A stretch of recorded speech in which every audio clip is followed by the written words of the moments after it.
जेमत रानी की सब कोठी मकान धन दौलत भगवान है लेल गई भैया ये दुर्वा के देखे केली बनवास के गले वही दिन से जेमत रानी सोरी घर में लोथ बन के बैसल छई गवैया जी जेमत रानी के ने सुतल कल ने बैठल कल दै छी 12 बरस बीतले कहियो या तक हेन काम बने सुनलिए महारानी के आई की बात छिए कि महारानी सोरे घर में यो कान क्या आवाज लगाबै छै ठीक से जाके महारानी से पूछ ले छिए कि महारानी यहाँ के कौन दुख कौन तकलीफ भेल है क्या कानै छिए जाओ महारानी जी हाँ वालेकुम सलाम खूब खुश रहे चलखी हे गे हम ते 12 बरस से दिन से भैया दुर्बाग डाके केनली चल गेले हाँ वही दिन से ही पंजरा के दर्द हमरा दूर नहीं भेले बात सही है कहै छिए आज कल की देखी कि द्वार पर के जोगी मुसाफिर के ले हाय और बहिन बहिन पुकार करे छी से ने तू एगो चल के देखी द्वार पर के छी महारानी जी हाँ हमें तो घरे में रहिए हम तक केकरो आवाज न सुन लिए यहाँ के सोरी घर में बैठल छे यहाँ आवाज सुन लेलिए कि द्वार पर आवाज दै छै बहुत देर से खेल रहले अच्छा बहुत देर से आवाज दै छै हां एने के हमरा जाइए पड़ते ना जरूर जा पड़ते अच्छा महारानी जी हां चाय पी लिया हां चाय पी लिया पी लिए चूरा मुड़ी खा लिया सब कुछ खा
तोरा हमें बार बार कहे छिया तू न माने छ तू बहन के द्वार पे जबा बहिन के जा हमें देखबो आहो चाला चाला तपसी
तोरा बहन के घर महलिया छिए और तोरा जमत बहिन के घर महलिया छिए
आया जल्दी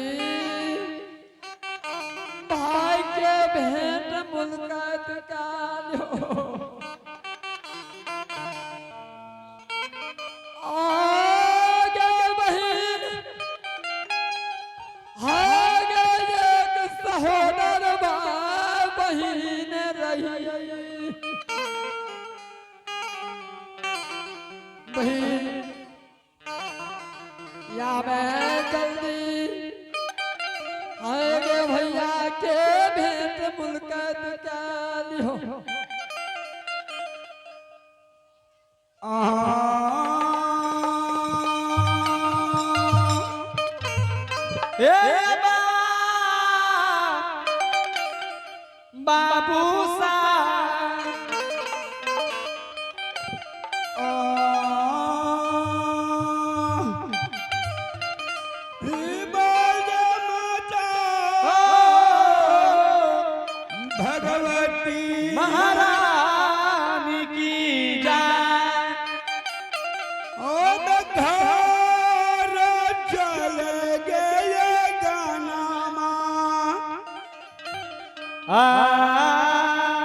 हे देखा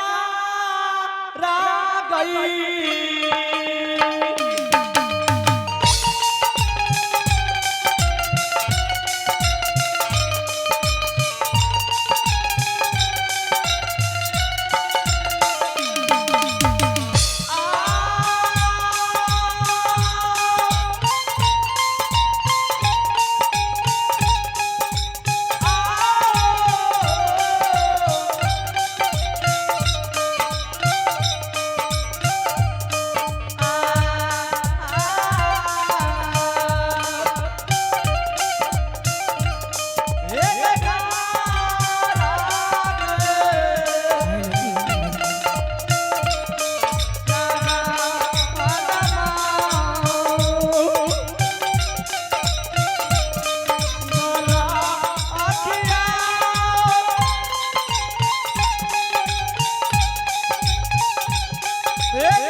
जयमत रानी की सेवा के लिए जय दिनासा ज्योति भैया जयमत रानी के दुर्वा के देखे केली बनवास के गलैया वही दिन से जयमत रानी के आगू पाछू हम करे छिए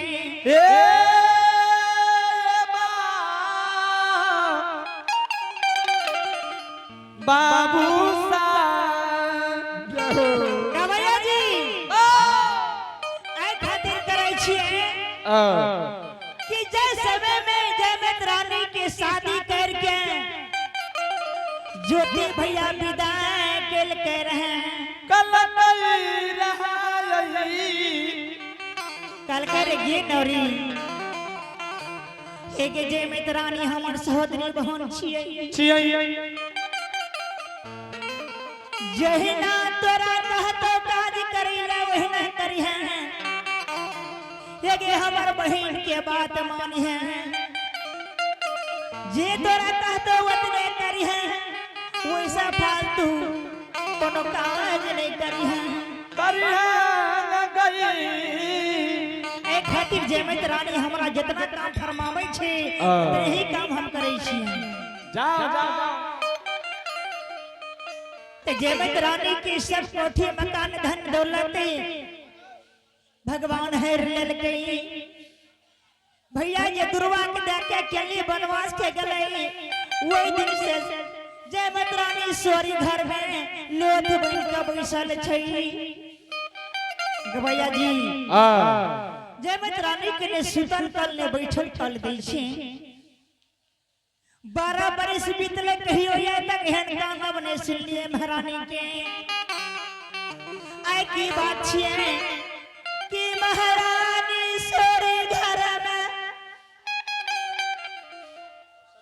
ए यो काइन क्या आवाज लगाबै छै ठीक से जाके महारानी से पूछ ले छिए कि महारानी यहाँ के कौन दुख कौन तकलीफ भेल है क्या कानै छिए महारानी जी हाँ वालेकुम सलाम खूब खुश रह गे चलखी हे गे हम ते 12 बरस से दिन से भैया दुर्बाग डाके केनली चल गेले हाँ वही दिन से ही पंजरा के दर्द हमरा दूर नहीं भेले बात सही है कहै छिए आजकल की देखी कि द्वार पर के जोगी मुसाफिर के ले हाय और बहिन बहिन पुकार करे छी से ने तू एक चल के देखी द्वार पर के छी महारानी जी हाँ हमें तो घरे में रहिए हम तक केकरो आवाज न सुन लिए यहाँ के सोरी घर में बैठल छे यहाँ आवाज सुन लिए कि द्वार पर आवाज दै छै बहुत देर से चिल्ला रहले अच्छा बहुत देर से आवाज दै छै हाँ एने के हमरा जाइए पड़ते ना जरूर जा पड़ता अच्छा महारानी जी हाँ चाय पी लिया हाँ चाय पी लिया पी ले लिए चूड़ा मुड़ी खा लिया सब कुछ